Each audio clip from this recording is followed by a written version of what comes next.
A paz do Senhor! Seja bem-vindo a mais uma aula aqui do EBD em Foco. Eu me chamo Herberson e vou ministrar agora a lição número 5, que tem como título O Reinado de Acasias. Estamos estudando a revista CPAD do terceiro trimestre do ano 2021, esta revista maravilhosa que vem comentando o primeiro e o segundo livro de Reis. E esta lição marca esta transição entre o primeiro e o segundo livro.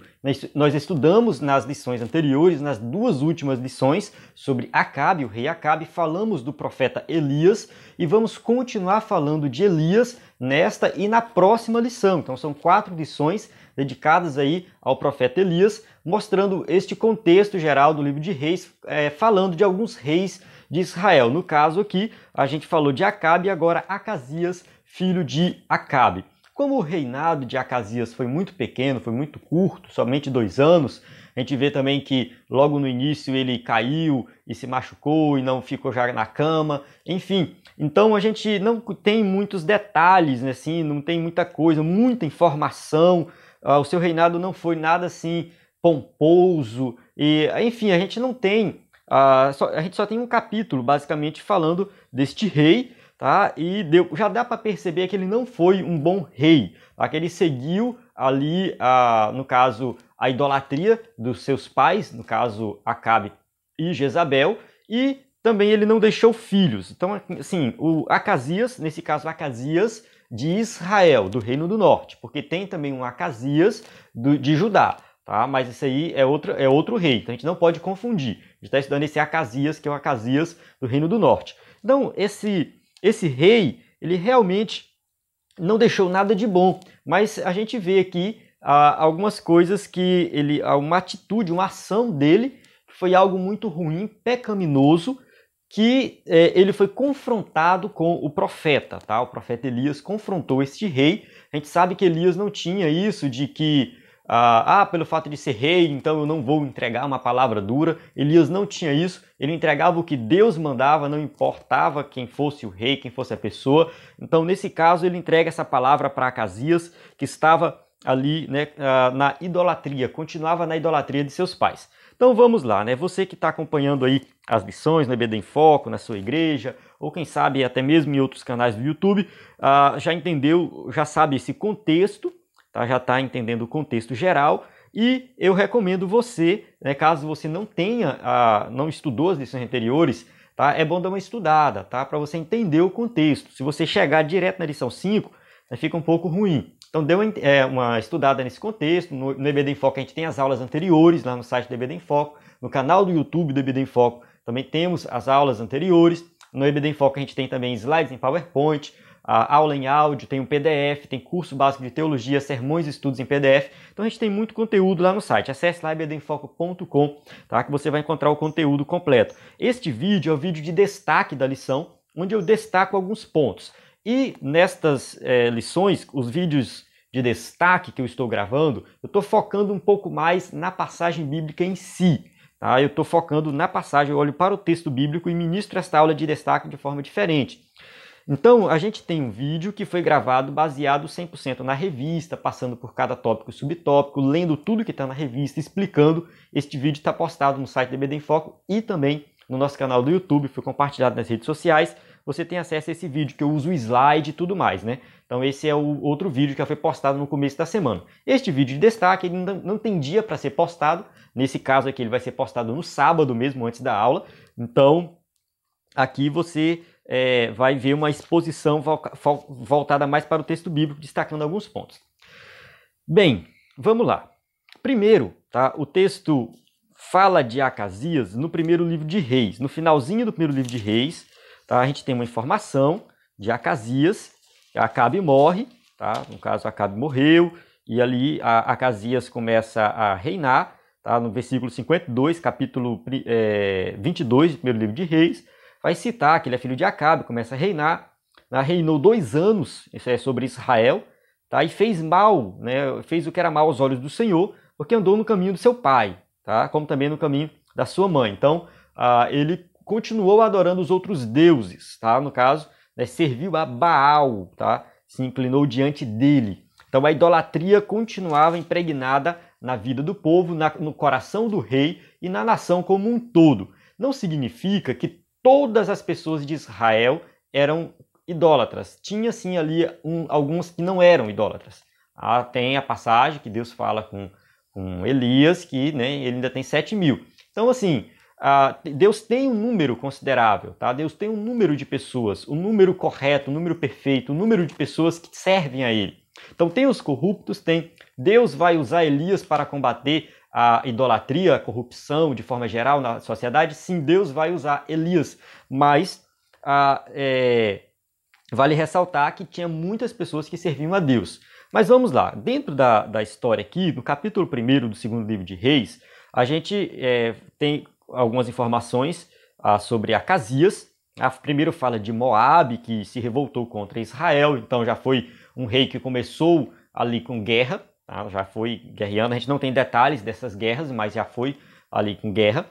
E, no caso, a gente tem uma informação que Acasias, ele caiu, tá? Caiu Acasias pelas grades de um quarto alto que tinha em Samaria. Então Acasias, ele caiu, se machucou, provavelmente pegou alguma infecção, a gente não tem essa informação, mas para a pessoa cair, machucar e depois não conseguir sair da cama e morrer, é claro que a morte também veio de uma determinação divina. Entretanto, eu creio que está relacionado a essa queda aqui. Aí ele caiu e ali ele teve alguma infecção e ele não teve cura. A medicina da época não curava. Ele procurou, no caso Acasias procurou um Deus de fora de Israel para conseguir a cura. Então ele enviou mensageiros para procurar Baal-zebub, Deus de Ecrom, tá? Para se curar dessa doença. Tem alguns debates sobre quem é Baal-zebub. Alguns falam, Baal-zebu, Baal, uma mistura de dois deuses. Acontece o seguinte, que a idolatria da época era tão grande que eles tinham vários deuses, criavam vários deuses, tinham vários nomes diferentes para o mesmo deus, enfim. Então a gente não pode perder tempo muito tentando decifrar o nome desse deus aqui, Baal-zebub, Baal-zebu e tal. Era um deus que era adorado, no caso, pelas nações vizinhas de Israel. Então tinha várias variações desse Baal, tá? Que não é o caso. Quando ele envia os mensageiros ali para consultar este Deus, os mensageiros se encontram com Elias, tá? E ali, o que a gente pode tirar aqui já de lição dentro desse contexto aqui, tá? Até o encontro dele com Elias. Primeiro, esses falsos deuses, por mais que eles não sejam nada, seja só uma imagem lá, tem uma ação demoníaca por trás deles. Então não dá para passar a mão, não dá para achar, não, é só uma imagem de escultura, não. Tem uma ação demoníaca, tem algo por trás daquilo ali. Então consultar esses deuses era consultar demônios. E muitas vezes eles encontravam com os sacerdotes desses deuses e recebiam uma palavra. Podia ser uma sentença de morte, ou podia ser uma palavra de cura. E quem sabe até acontecia a cura, tá? Quem sabe até acontecia a cura. Mas isso, diante de alguma magia, alguma ação demoníaca. A gente tem que ter muito cuidado com isso. Então tem muita gente que acha que tem algo de bom numa cura, só porque foi curado. Porque eu fui na igreja tal, porque eu fui em tal lugar e tal e fui curado. Cuidado, só porque teve a cura não significa que Deus estava no negócio, tá? Não significa que foi algo bom, foi algo divino. Então tem muita coisa por aí perigosa com relação a isso. A gente tem que olhar para as coisas de Deus focado no Evangelho. O Evangelho está presente, está falando de salvação, está falando da graça de Deus, a adoração é ao Deus verdadeiro.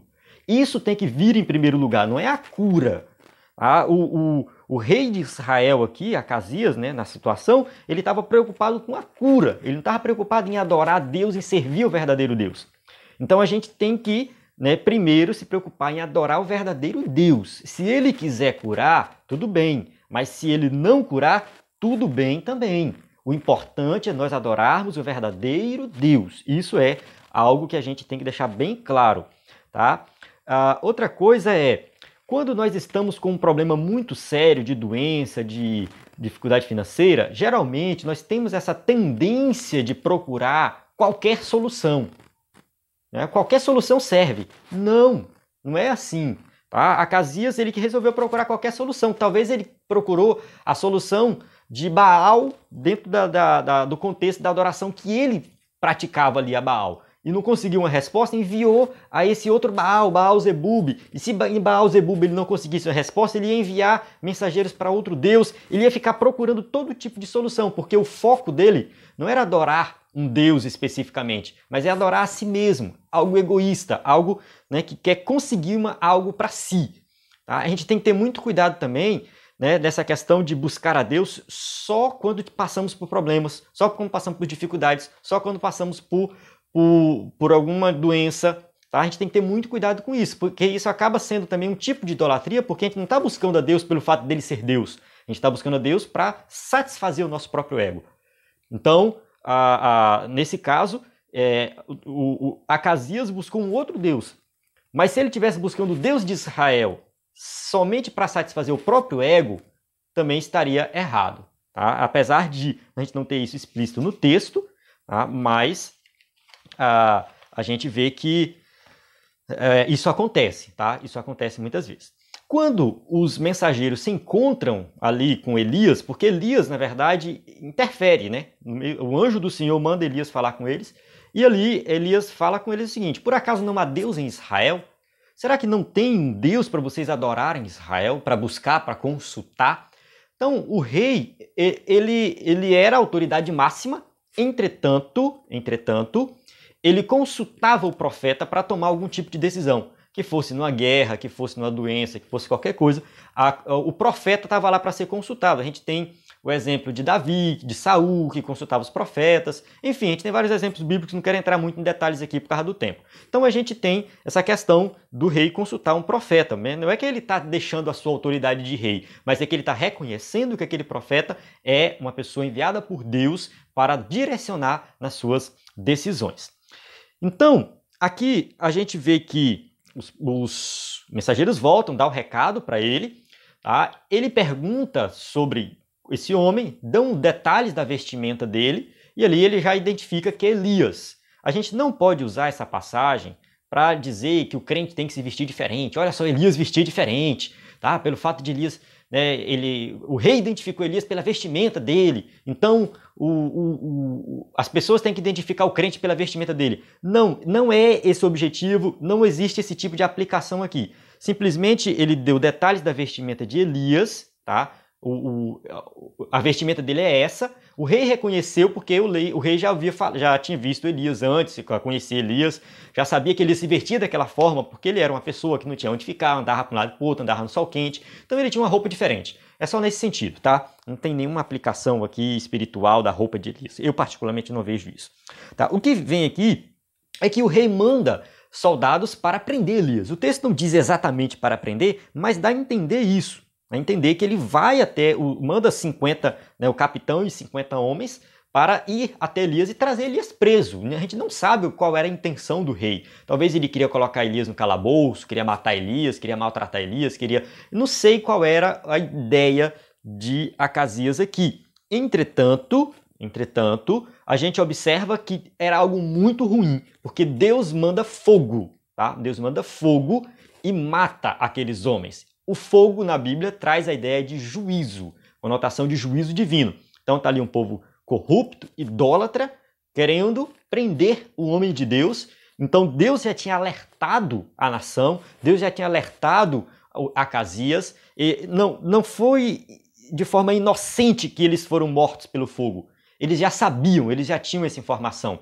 Então eles já sabiam que estavam errados. Não somente o rei, mas os soldados, todos estavam errados.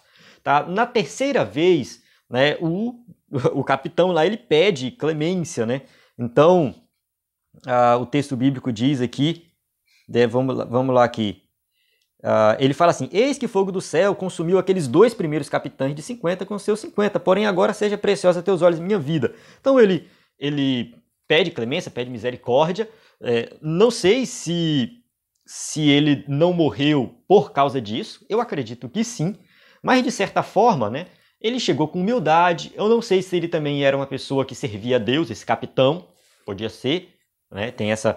Existe essa possibilidade. Ele falou: não, já morreu 2 grupos, agora vem o meu grupo. Eu sei que ali tem um Deus verdadeiro agindo, Talvez ele estava presente lá no Carmelo, quando Deus mandou fogo do céu, não sei. Mas esse homem, ele chegou com humildade, de uma forma diferente, e lá, né, ele conversou com Elias, Elias desceu e ele foi até o rei. Tá? Elias foi até o rei, mostrando mais uma vez que ele, né, tem coragem de entregar a palavra de Deus. O anjo do Senhor estava com ele, então Elias tinha intimidade com Deus, Deus estava com Elias, Deus estava dando essa autoridade. A autoridade não vinha de Elias, mas vinha do próprio Deus, e com essa autoridade ele vai até o rei e lá dá aquela palavra, tá? Que ele, no caso, ele vai dizer aqui, né, bem assim,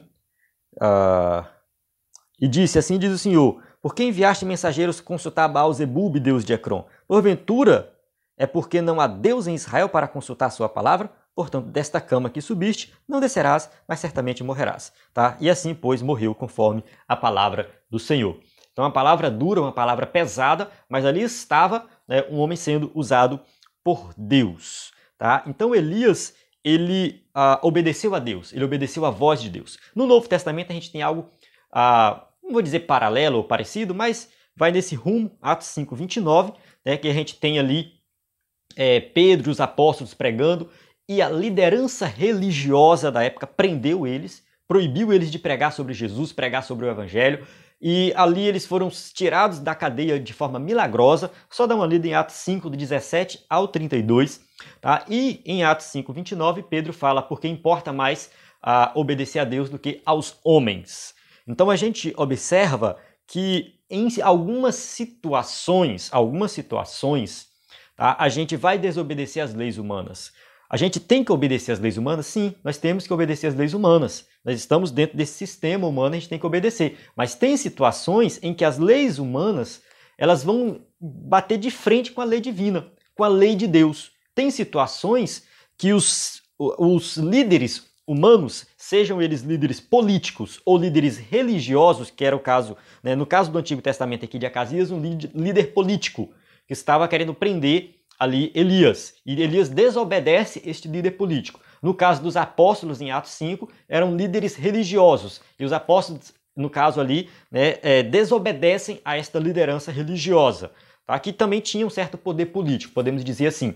Mas por que eles fazem isso? Porque estavam proibindo a adoração ao verdadeiro Deus, porque estavam confrontando o verdadeiro Deus, porque estavam sendo contrários, né, no caso, à adoração a Deus. Tá? O que os apóstolos estavam fazendo era pregando o Evangelho. E estavam sendo proibidos disso, perseguidos, sendo apedrejados, sendo presos. Tá? E eles continuaram sofrendo as consequências, porque eles falaram, importa mais obedecer a Deus do que aos homens. Então, realmente, é uma situação, né, delicada, mas que a gente tem que observar que obedecer a Deus é mais importante. E por último, eu quero deixar aqui um trecho do livro de apoio, né, que muitas pessoas se perguntam, né, por que os reis de Israel, né, não abandonaram a adoração a Baal, não abandonaram a idolatria, continuaram na idolatria, mesmo vendo tudo acontecer, mesmo vendo ali Deus agir, mesmo vendo o milagre acontecer e tudo mais. E aqui na página 72 do livro de apoio, ele fala assim, ó, para deixar Baal é preciso abandonar as ilusões confortáveis que permitem viver uma desonestidade livre de culpas. Deixar Baal significa que não mais poderemos usar a religião para assustar, subornar ou intimidar outras pessoas. Abrir mão de Baal é um convite para crescer espiritualmente, mas crescer dói, especialmente em pessoas acostumadas a uma cultura que lhes dá passagem livre para uma religião dos contos de fadas, de divertimento e êxtase. Então aqui é um texto muito importante, muito bonito. Tá? A gente pode meditar um pouco mais nele, mas é questão de tempo que eu não vou entrar muito em detalhes. Mas adorar a Baal, no caso, é adorar um Deus criado na mente da própria pessoa, que satisfaz o seu próprio ego, que ele pode pecar, né, à vontade, que ele não se preocupa no crescimento da vida espiritual, abrir mão das coisas pecaminosas, enfim. Tá? Então adorar Baal é viver no conforto desse mundo. Então era isso que eles queriam. Tá? Eles queriam simplesmente satisfazer o próprio ego, o conforto, viver no conforto desse mundo, do pecado. Então isso acontece também nos dias de hoje. Servir ao mundo não exige mudança de vida, não exige transformação, mas servir a Cristo, servir ao Evangelho, existe transformação, abrir mão de muita coisa. Tá? Então, abrir mão de coisas ruins para aproveitar o melhor que Deus tem para a nossa vida.